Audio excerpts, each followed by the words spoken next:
به نام خدا. سلام دوستان عزیزم، وقتتون بخیر باشه. پادکست صدای سکوت امروز رو با کتابی زیبا و جذاب شروع میکنیم. با هوش مصنوعی درآمد غیرفعال ایجاد کنید. یا عنوان دیگرش، کدنویسی بلد نیستید؟ سرمایه ندارید؟ هوش مصنوعی که دارید. قبل از اینکه طلای دیجیتال را از دست بدهید به آن بپیوندید. موضوع اصلیش مدیریت و کسب و کار هستش و کامپیوتر. نویسنده چاک لیتل هست و مترجمان ساسان جعفرنیا و بهاره قاسمی هستند. انتشارات زمان تغییر این کتاب رو در اردیبهشت 1405 چاپ کرده. لطفاً با من همراه باشید تا گوشه هایی از این کتاب زیبا رو برای شما بخونم. این کتاب از همان ابتدا سراغ یک پرسش روشن می رود. اگر کسی نه کدنویسی بلد باشد و نه سرمایه زیادی داشته باشد، آیا باز هم می تواند از ابزارهای هوش مصنوعی برای ساختن مسیرهای درآمدی استفاده کند؟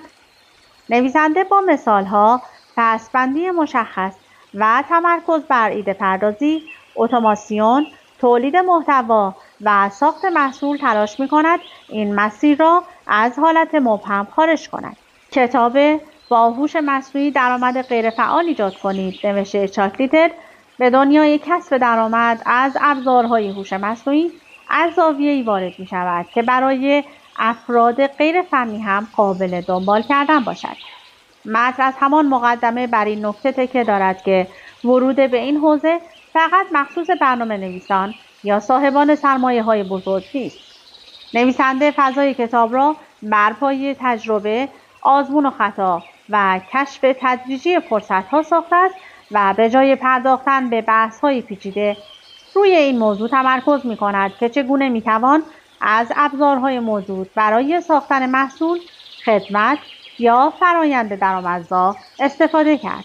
چاک لیتل این کتاب را در 15 فصل تنظیم کرده است.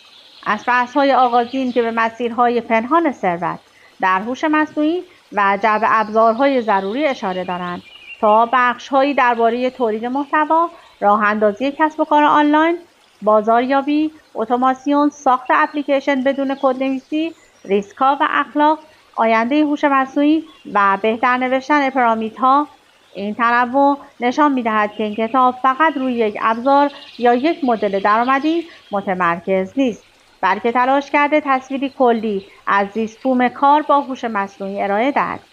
در کنار این موضوع، بحث‌هایی مثل آسان‌ترین راه برای شروع کسب درآمد با هوش مصنوعی یا پیدا کردن سرنخ‌های پنهانی رشد کسب و کار، جهتگیری کاربردی متن را روشن‌تر می‌کند. کتاب با هوش مصنوعی درآمد غیرفعال ایجاد کنید کتابی متنوع و مثال محور است و از تشبیه‌ها و موقعیت‌های روزمره برای توضیح ایده‌ها استفاده می‌کند. یکی از محورهای مهم آن تفاوت میان هیجان زدگی سطحی و استفاده سنجیده از ابزارهاست. چاک لیتل هم از فرصت‌ها حرف می‌زند و هم از خطاهای رایج. توهم‌های هوش مصنوعی، نیاز به راستی آزمایی و اهمیت نگاه اخلاقی. به همین دلیل تجربه خواندن این کتاب فقط به فهرستی از ابزارها محدود نمی‌شود، بلکه با نوعی نقشه ذهنی همراه است که نشان می‌دهد هوش مصنوعی چگونه می‌تواند در تولید محتوا، تحلیل، خودکارسازی و ساخت دارایی‌های دیجیتال نقش داشته باشد.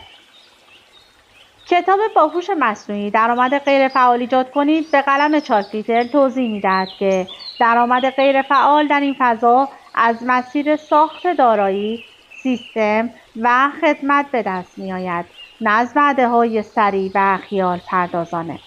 نویسنده ابتدا جایگاه افراد عادی را در موج هوش مصنوعی روشن می‌کند و بعد سراغ ابزارها، مدل‌های زبانی، عامل‌های هوش مصنوعی و پلتفرم‌های بدون کدنویسی می‌رود. چاک لیتل نشان می‌دهد که چگونه می‌توان با کمک این ابزارها محتوا تولید کرد، ایده‌های کسب و کار ساخت، فرآیندها را خودکار کرد، خدماتی به کسب و کارهای کوچک ارائه داد و از دل مهارت پرسیدن سوال‌های بهتر خروجی دقیق‌تری گرفت. در کنار این مسیر کتاب به محدودیت‌ها، خطاهای رایج و ضرورت بررسی اطلاعات هم پرداخته است. چرا باید کتاب با هوش مصنوعی درآمد غیرفعال ایجاد کنید را بخوانید؟ دلایل خواندن کتاب با هوش مصنوعی درآمد غیرفعال ایجاد کنید. این کتاب تصویری روشن از مسیرهای مختلف کسب درآمد با هوش مصنوعی ارائه می‌دهد و آنها را به تولید محتوا، اتوماسیون، خدمات دیجیتال و ساخت محصول پیوند می‌زند. 2. خواننده با مطالعه این کتاب می‌تواند بفهمد ابزارهای هوش مصنوعی فقط برای کارهای فنی نیستند و در کارهای روزمره کسب و کار هم کاربرد دارند. 3. بسته‌بندی متنوع کتاب کمک می‌کند موضوع از چند زاویه دیده شود، از ایده پردازی و بازاریابی تا ساختن اپلیکیشن و بهبود پرامیدها. 4. کتاب روی خطاهای رایج، توهم‌های هوش مصنوعی و ضرورت راستی آزمایی هم تمرکز می‌کند و فقط به فرصت‌ها نمی‌پردازد. و 5. این کتاب برای کسانی مناسب است که می‌خواهند میان کنجکاوی اولیه درباره هوش مصنوعی و استفاده هدفمند از آن روشی عملی‌تر پیدا کنند. خواندن کتاب با هوش مصنوعی را به چه گروه‌هایی پیشنهاد می‌دهید؟ کسانی که می‌خواهند بدون تکیه بر کدنویسی با کاربردهای درآمدزایی هوش مصنوعی آشنا شوند. صاحبان کسب و کارهای کوچک که به دنبال خودکارسازی بخشی از فرآیندها، تولید محتوا یا بهبود بازاریابی هستند. فریلنسرها و فعالان حوزه دیجیتال که می‌خواهند از ابزارهای هوش مصنوعی برای گسترش خدمات خود استفاده کنند. مخاطبانی که درباره ساخت دارایی‌های دیجیتال، محصول‌های محتوایی و ایده‌های جانبی کنجکاوند.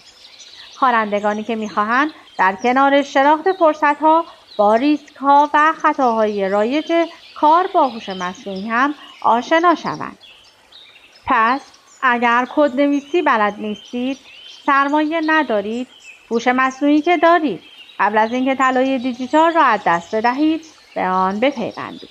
خب بیشتر از این کتاب زیبا در اختیار من نیست. این کتاب خیلی خیلی تازه است و حتما میتونید از انتشارات زمان تغییر این کتاب رو تهیه کنید. از اینکه با من همراه بودید سپاسگزارم. تا وایس بعدی، خدا نگهدارتون.